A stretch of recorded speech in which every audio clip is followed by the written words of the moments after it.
Okay, welcome everyone to episode number 3 of EdjuristTV. Today we're here with Kevin Welner, the University of Colorado.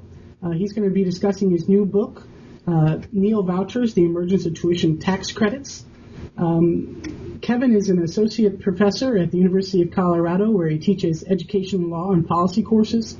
He's also director of the Education and Public Interest Center there at UC Boulder, EPIC, which is a very impressive policy collaboration that conducts general education policy research.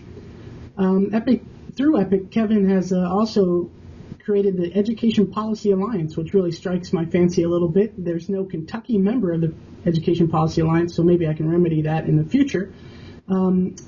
He's also received his JD and PhD in education policy from UCLA. He's published numerous books and articles, and he's a very well-rounded scholar. But today we're going to be talking mostly about his new book, Neo Vouchers, The Emergence of Tuition Tax Credits. And so welcome on board, Kevin. Thank you, Justin. Thank you for taking the interest. Yeah, well, absolutely. I was lucky enough to get the book right in the mail. I was going to read it anyway, but then when you offered to do this, I'm like, well, absolutely, I'm going to jump at the chance here, because this is a great topic that doesn't get nearly enough attention, and so we're lucky to have you on board. First off, I want to say thanks for providing the background about how you came to this topic. I think that doesn't get mentioned enough, especially for other education scholars and young scholars like myself. You write a paper, then another paper, then suddenly you're the national expert on this thing. So I thought that was sort of helpful. It was easier becoming a national expert on a topic that no one was writing about. There you go. Absolutely. Well, and thank gosh you grabbed hold of this, because it's hugely important. And then I do have to say that you wrote the book in an Italian villa. I can't even pronounce it. It's so far away from the possibility in my head, I can't even say it. Yeah, well, I wrote part of the book there. I wish I had accomplished more, but it was such a beautiful place, and actually a really productive place. And I guess I should explain a little more about that, because it is an opportunity available to you and anyone else who wants to apply. It's through the Rockefeller Foundation. It's called the Bellagio Residency, and what they do is you apply similar to applying for any sort of a grant. And you request a given time and a given project, and you spend, I think it's 2 to 4 weeks. I spent 4 weeks there. It's up in the Lake District in northern Italy, and you hang out with scholars from around the world on a variety of different topics, and discuss your work with one another, and enjoy just an absolutely beautiful postcard perfect place. Right. Awesome, right? You just get to hang out and chat with folks about what you're working on. That's like the ideal. I mean, I know it doesn't really get to happen. Maybe people think about that when we're sitting in these university jobs, but that's not what my day involves. So it'd be nice to get away, for sure. So let's start off talking nomenclature a little bit. The word Neo Vouchers is it's obviously the title of the book, and it's a new word that you've put out there that I think I'm personally going to use. At one point, you mentioned the word tax credit funded vouchers. So what's the right nomenclature here? Well, the sort of descriptive phrase for it would be, and that's why we came up with a shorter one, because it's a very long phrase. It would be something like tuition tax credit funded, or there are a variety of different ways. I'll come up with tuition tax credit approaches to funding vouchers to attend private schools. Very good. Yeah, that's a little too long. I agree with that. But I do think that the name is important, because it's not getting enough publicity in some ways, and so we don't really have a word that we can latch onto that people know what you're talking about. So I actually like the Neo Voucher term myself a little bit. Just if we could have a word, the tuition tax credits things, people are like, oh God, taxes, I don't know what to do with that. But we do want to imply some level of voucher, because it still is sort of like a voucher. So it was clearly intended as a voucher. It was clearly intended as a way to accomplish this. The idea was created. The modern version of the idea was created in 1997 in Arizona, And the legislators who pushed this and created the idea and sort of formed it into the policy that we see were advocates of vouchers who came upon this approach as a way to accomplish the same thing. Mm-hmm. And we're very explicit about it at the time. I think that's good history to know that this really did emerge out of vouchers. This has not really been existing, as a separate entity. I think besides some of those New England type places where something like existed, but this is a voucher movement in a new form. I think that's important to realize. Yeah. And one of the things that I stress when I talk about this is that there are more students who are receiving what I call neo-vouchers, these tax credit mechanism vouchers. More students throughout the country, actually about twice as many students, receive these types of vouchers as opposed to the conventional voucher approach that we see in places like Cleveland and Milwaukee. Which speaks to why this is so important. So before we get all legal, what do these things work? I mean, you lay out a lot of evidence, and I thought you did a great job. And what struck me was, there's a lot of research in some areas, and, maybe the Milwaukee stuff, and then very little to no research in some other areas. And so do we need more research, or can we start saying that maybe these things don't work that well? Well, these things, depends on what we mean by these things. Oh, good call. The conventional vouchers have been studied pretty extensively, and by educational research or social science research standards, they've been studied pretty well. And what I mean by the social studies research standards is that social studies research generally takes place in a pretty messy real world where you try to come up with models that compensate for weaknesses in the data, and then you come up with conclusions. And so what we see from the conventional voucher research studies is very little, if any, effect one way or the other on student achievement outcomes. You see a clear positive effect on parental satisfaction outcomes. You see some other types of results dealing with safety issues or things like that in schools. But in terms of the core student achievement outcomes, what you see depending on whose modeling you're looking at and how weakness in the data are being compensated for, you might see no effect. You might see a slightly positive effect for some students in some areas. Some people even point to a negative effect on some studies. But basically what you have is a very small effect, if any, on student achievement. Now, if these things refer to neo-vouchers, that gets to another one of my sort of pet peeves that I bring out in the book, which is that these laws are structured in such a way that that the results cannot be effectively evaluated.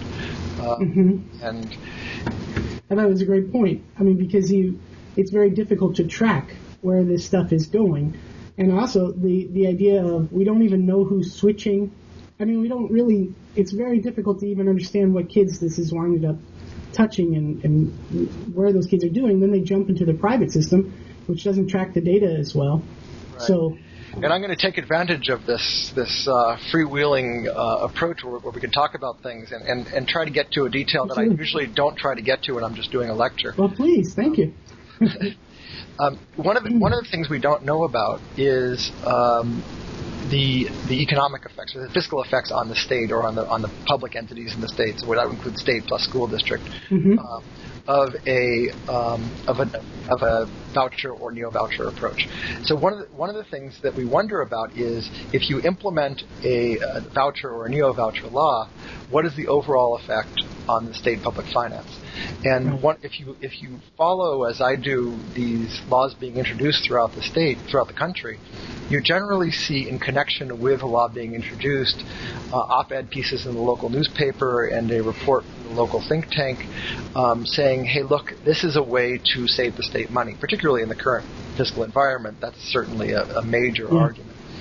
And the basic argument is that if you have John attending public school and it's costing say $8,000, let's just $8,000 figure per pupil operating revenue for John to attend the school for 1 year, and you offer John a voucher for $3,000, and then John goes to private school, the state payment for John's education has dropped from $8,000 to $3,000. right? Because the additional amount of John's education beyond the $3,000 is being provided in some other way, or it's just a very low income, low resourced education. Theoretically, money has been saved by the state when that happens. Absolutely. Yeah. By John, because of John. The problem is, Mary, who's John's neighbor down the street, has always been attending the private school. Mm-hmm. And Mary says, hey, wow, or Mary's family says, hey, wow, look at this. We can now subsidize our payments to the private school by getting this voucher. Yeah. And so in that case, the state money has gone from 0 to $3,000, right? Yep. And so figuring out the balance of Mary's and John's is basically the key to figuring out whether or not the state is saving money, or the public entities as a whole are saving money. Right. It gets a lot more complicated than that, unfortunately. There are a lot of other things that take place. Sure. You got to administer this system, right? So there's more cost than just this one transaction. There's the and then if you think if Mary is attending or Mary and John are attending a Catholic school, for example, oftentimes their education is subsidized by other donations to the Catholic Archdiocese. Mm-hmm. And those donations are given, and there's a tax deduction taken on those. So you get all sorts. I'm just absolutely. That is, you're right. You're right. There is a lot of elements to this that factor in how all this tax money gets played out. I mean, it's very deep. And this is just the fiscal element of it. Obviously, you can decide that it's costing the state money, and it's still a great thing.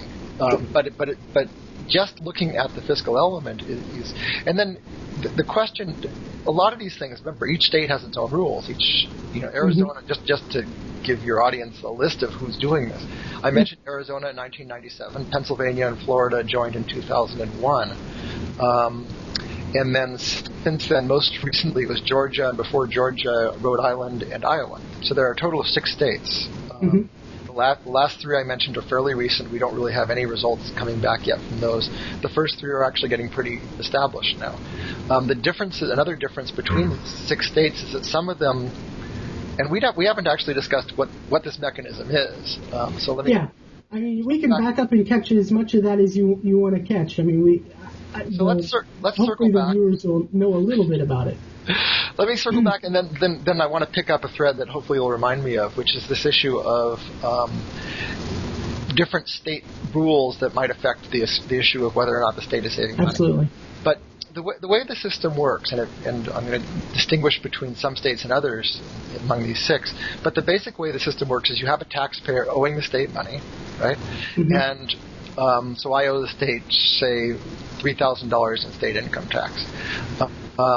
I can take a deduction if I donated the money to the Catholic Church or to any sort of charitable organization. If I wanted to donate money, and I could lower my taxes because I've donated to a charity. Sure. But what these laws do is they say, instead of a deduction, we're going to really encourage you to donate to certain entities that help to fund these vouchers. Mm-hmm. And so, using Arizona and Georgia as my starters, I can donate the money and get 100% tax credit if I do that in those states. So right. There's a ceiling in both states. But let's say I want to donate $200 to what's called the School Tuition Organization, which are these nonprofit intermediary organizations in Arizona. Mm-hmm. I donate $200 to that school tuition organization, and I then take the $200 off of my taxes owing, the full 100% tax credit, dollar for dollar. Mm-hmm. So there really isn't any charity there. Obviously, I'm just donating the money. Sure. Excuse me, I should say, reassigning the money from the state to the school tuition organization.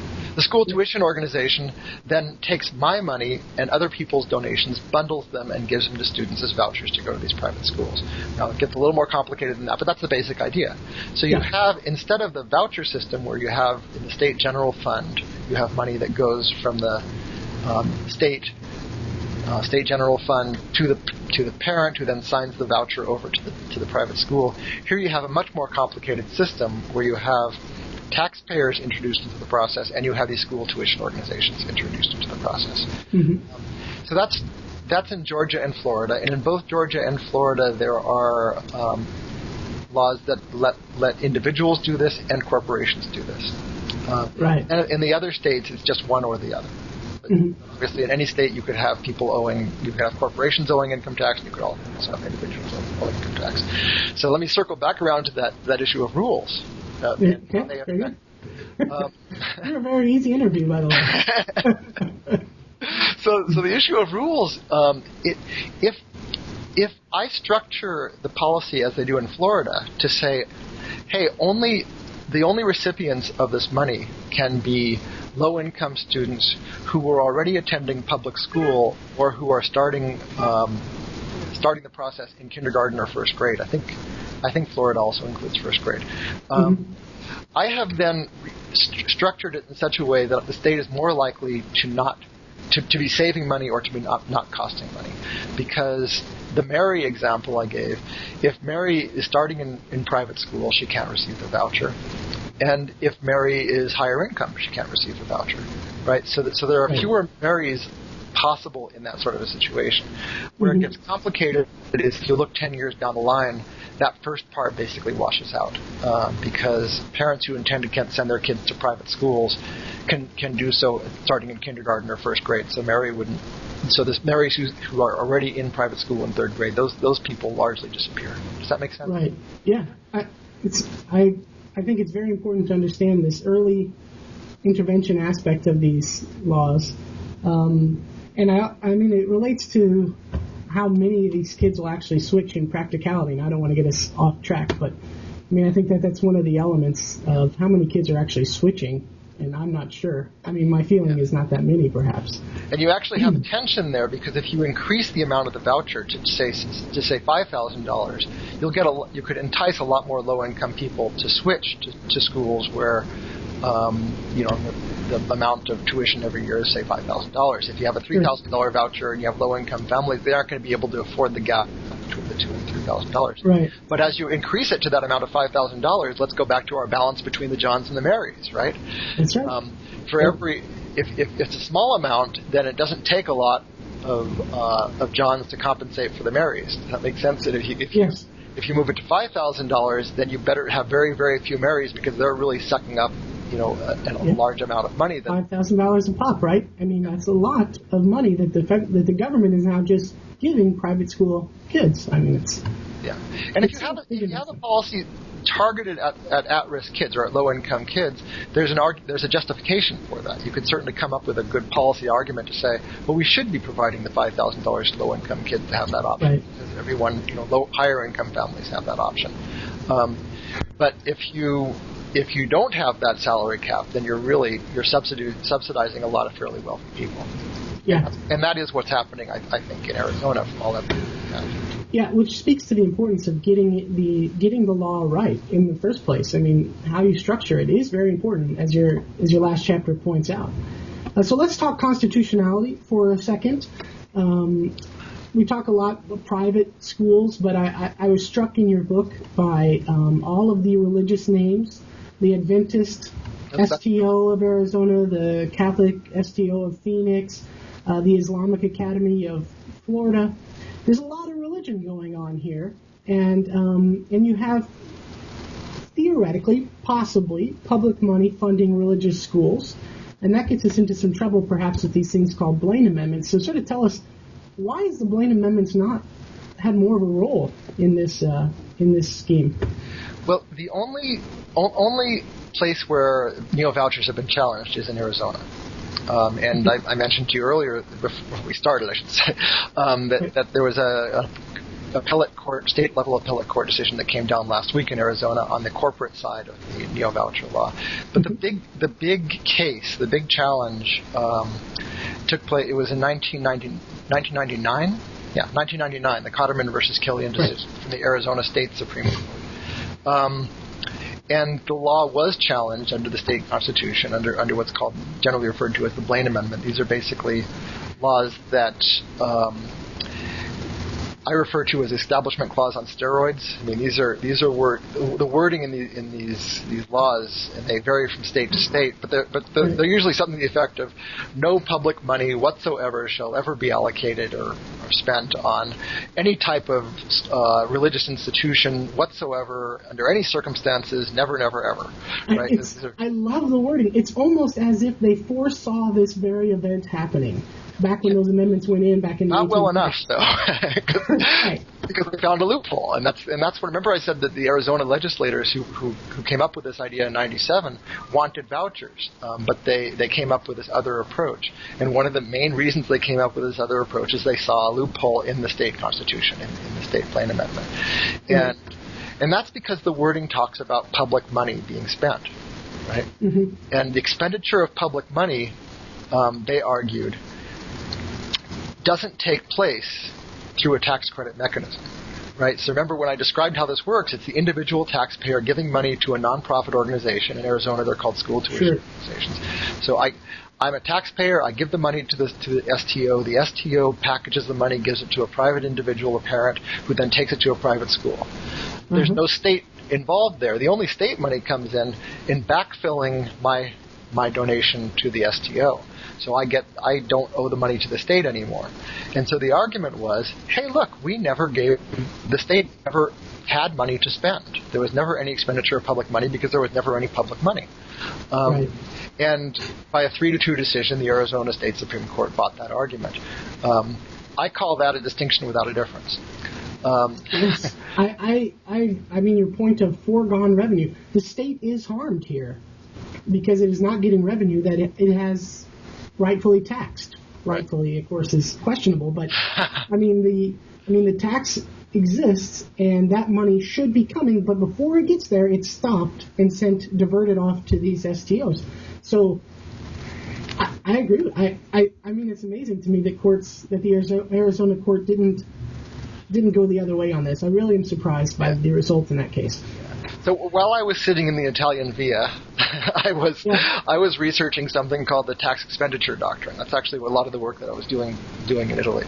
And the Tax Expenditure Doctrine is an argument from law and federal tax policy that gets to this exact issue we're talking about. And the way that since I think it was the Johnson years, the way the federal government has figured out its budget, it's sort of figuring out whether or not, hey, are we spending more money than we're taking in, which usually is the case, is they look at this idea of the tax expenditure doctrine, and they include things like deductions and tax credits and all these sort of tax incentives that say, hey, we want to encourage home ownership, so we're going to have a mortgage interest deduction. They could very well have easily accomplished the same thing through direct expenditures, through vouchers, through some sort of, if you think about Section 8 housing vouchers, some sort of direct expenditure. But instead, we're going to use a tax incentive mechanism. In terms of the bottom line for the state budget, for the federal budget, it's the same thing. Right? And so that's where the tax expenditure doctrine comes in, and that was argued in the Arizona State Supreme Court. And like I said, only 2 of the 5 justices accepted it. But that's going to be the key decision point in other states as these laws are challenged. And I would assume that they're all going to be challenged where there's a Blaine Amendment, because it's hard not to read that Blaine Amendment and say, this is exactly what it's trying to prohibit. And so, I think they're going to be challenged, and they're going to be faced with that same decision, I would assume. Well, it's, like I said, there are 5 other states that have, I'm not sure which of the 5 have Blaine Amendments off the top of my head, but some of them do. I think 3 out of those 4 do, if I recall. They haven't been challenged yet. And you probably know it in Florida, the voucher law was challenged. Right. And not the neo-voucher policy, but this regular A-plus voucher policy. Yeah, A-plus voucher policy. It served very few students because to get a voucher, to be eligible, you had to be attending a F school. It was a school that got an F under the state report card for several consecutive years. And there weren't a lot of such schools in Florida. And so very few students got that. But the Florida Supreme Court struck down the A-plus law. And one of the things that legislators in Florida have been looking to do is to shift those students into the tuition tax credit mechanism, neo-voucher system, because that one is safer. Right. Yeah, it's still legally viable. It has not been challenged in court. I'm sure there are people who have looked into it, but they have decided, at least for the moment, not to challenge it. Yeah, I am sort of surprised that we haven't seen groups challenge more. And this could be a domino thing, in my opinion. I mean, if you see one fall, I'd be a little worried for the rest. Uh-huh. I mean, you got the Arizona court out there, right? So, but it's still, like you said, a 3-2 decision. And so there's controversy surrounding it. And so, I mean, a vast majority of states have Blaine Amendments. Is that right? I think, is there 40 or so states with Blaine Amendments in that neighborhood? I want to say it's under 40, but it's something like, it's in that neighborhood, yes. It's up there, right? So as the tuition tax credits expand, and we'll talk about how much you think they're going to expand in a second, but I just see every state's going to have to make this call. Every state Supreme Court is going to have to make this call. And so there's going to be a lot of work out there for you in the coming years. For me? Well, whoever's in this field, because there's just going to be a lot of litigation in my mind. I don't see how you get around it. Somebody's going to challenge these things. Yeah, and there are also new states considering this every year, which is Justin. Could I hold off for just 1 second? I got a call that might be something I need to. Let me just make sure. Yeah, that's okay. We were very flexible. Okay, good. It's not something I need to respond to. That's very good. So, well, let's start wrapping it up anyway then. And so we saw after the Zellman case, and you make the point in the book, and I agree with this, that I also thought there would be an avalanche of voucher policies, and we really didn't see that. What do you think could cause that avalanche, or do you think there's just enough public resistance, such as we saw in Utah, in a couple, I guess last year, 2 years ago maybe? Is there enough public resistance that we're not going to see that avalanche? What's your take on where this is going in the near future? I mean, it's interesting because the politics, which is one of the things I do discuss in the book, so the politics of vouchers is almost set in concrete now. You have such firm lines drawn, and one of the things that makes neo-vouchers politically what's the word? Politically desirable for people who want to see these policies passed is that they sort of unstick people from the concrete of the voucher debate, because for the most part newspapers don't publish them, don't cover it as much, and for the most part people's initial reaction when they hear about this policy is to think more in terms of tax incentives than to think in terms of vouchers, which is sort of a less high stakes or highly charged issue. Yeah, I agree. And so what happens is, and one of the other things I mentioned is that the voucher laws are always introduced into the state legislatures, education committees, whereas the neo-voucher laws, these tax laws, are introduced into the Ways and Means or Appropriation committees and basically bypass the education committees, where again in the education committees you have those lines drawn in a much more firm way, whereas and usually the more resistance to vouchers in those committees. So this is another way of moving forward with this sort of a policy. Right. And so it's one of the reasons I do expect that future movement will probably be more in the direction of neo-vouchers than conventional vouchers. Yeah. I mean, why not? These are so much more politically viable in my mind.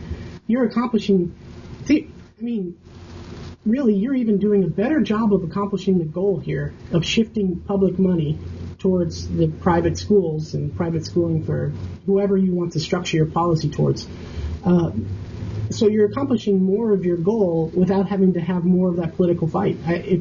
It's a no-brainer. I don't know why anyone would propose a strict voucher policy. Now, that said, Louisiana just got through proposing a voucher-type policy, so who knows? Yeah, I know that among people who are advocates of vouchers, there is an internal debate about this, and so there are definitely people on either side of that issue, and it just depends on which state legislator you're able to convince to move forward with this sort of thing. I think that there are so many different issues involved here. One of the things that I try to point out about the neo-voucher versus voucher mechanism is that every voucher policy has been targeted at at-risk kids, whereas 2 of the neo-voucher policies, 2 out of 6, are not targeted at at-risk kids. So that's one thing that makes me a little bit uneasy about. Voucher. I talk a little bit more about that. That all these elements, and you make the point that these policies are very flexible, and they are extremely flexible. You could really do whatever the heck you wanted to do with this thing, and so, I mean, there's a lot of these little elements here, the earmarking and stuff like that. That if you do it right, I could see these being pretty beneficial. Right. If you don't, I could see these being a real burden on the state. Yeah. So and the earmarking. Yeah. So the earmarking thing, there are I think 2 out of the 6 states allow earmarking, maybe 3. Arizona, the Arizona individual plan allows earmarking. The Arizona corporate plan does not, for example. So what's happened in the Arizona individual plan is there's a prohibition. They allow earmarking, but they prohibit earmarking in favor of your own dependent. And so what's happened is, remember what you talked about, these religious STOs, and right. Sort of there are also quite a few non-religious STOs in Arizona. But the point is, there are a lot of STOs, and so what happens is a given STO may serve only a couple schools, and so what happens is I say, okay, I want to basically take some of my tax money, instead of giving it to the state, I want to use it to pay for my kid's education, but I can't do that. So I approach the parent of another child attending my kid's private school and say, I'll tell you what, I'll earmark in favor of your kid, you earmark in favor of my kid. And so that has been allowed. And it's so clearly getting around the issue. That is arguably in violation of tax law, because you cannot take a charitable donation for something. I would say in violation of something. I don't know what it is, but it's been. Really and I should point out that there are quite a few STOs, including the 2 major ones from the Catholic Church, the Archdiocese of Tucson and the Archdiocese of Phoenix, that do not allow any earmarking at all. And to the credit of those 2 also, they means test. Even though they're not required by the state means test, they make sure that the money goes to the low-income kids in schools. So, even though the law itself allows for all these abuses, the STOs can step in and say, I don't want to do that. That's good. So that's good to hear, though, too, because, I mean, it's the religious entities, I mean, they need to step up. If these things exist, they need to be responsible in spending this public money. I mean, in some places there was, in the book you saw that there was some cheating going on in Florida or whatnot, and some money that disappeared. I mean, there's less regulation, so we're going to have to rely more on these religious and other private entities to take care of themselves and do a good job for us. Well, what happened in Florida is they had a lot of these abuses. They were uncovered by newspapers and by, in some cases, district attorneys, filing criminal charges. They were not uncovered by any sort of state regulatory mechanism because, in fact, there was no state regulatory mechanism. Yeah, it's very scary, very scary. So what happened in Florida is they stepped in and amended the law, and so there is much more oversight now in Florida. One of the things we talked about in terms of other abuses is I mentioned in Arizona that there's 100% dollar-for-dollar tax on the state taxes. But what people have been doing in Arizona, according to various reports, is getting the 100% tax credit from the state and then taking a federal charitable deduction on top of that. So they walk away with money. It's a nice gig if you can get it, I guess. Yeah, the whole idea of a donation is totally gone here. Now they're actually making money off of using these tuition tax credits. And arguably making money by reducing the amount of tuition they're spending on their own kid if they're able to do one of these trade things I told you about. So that it's win-win-win for those people. I don't blame them for trying it. I do not blame them for trying it. But I have a little bit of apprehension to the states that are putting this stuff through without putting in some of the means testing, the no earmarking. I mean, if the states are going to do it, okay, but you need to do it right. And don't just do carte blanche here. I mean, you need to, talk to you, let you set up this policy. And so it gets done the right way, you know what I'm saying? Well, you mentioned that the last chapter of the book does include sort of my crafting of what a good tuition tax credit policy would look like. I was thinking of the same thing. I was thinking, someone wants to move forward with this policy and really serve the interests of helping the state financially and helping the at-risk kids, I came up with some suggestions about how to do it. Yeah. Well, very good. Thanks for coming on board, Kevin, and it's a fabulous read. I recommend it to all the readers. It's an issue that is not nearly getting the attention that it deserves. These are big-time policies that are affecting a lot of kids that are probably going to grow over time. There's a lot of legal implications with religious issues and tax issues. It's just a really fun area that really no one's paying attention to. It's really a crime. So thanks for coming on and talking a little bit about it, and hopefully we can generate some more publicity on this issue. Well, thank you very much, Justin. I appreciate it. Okay.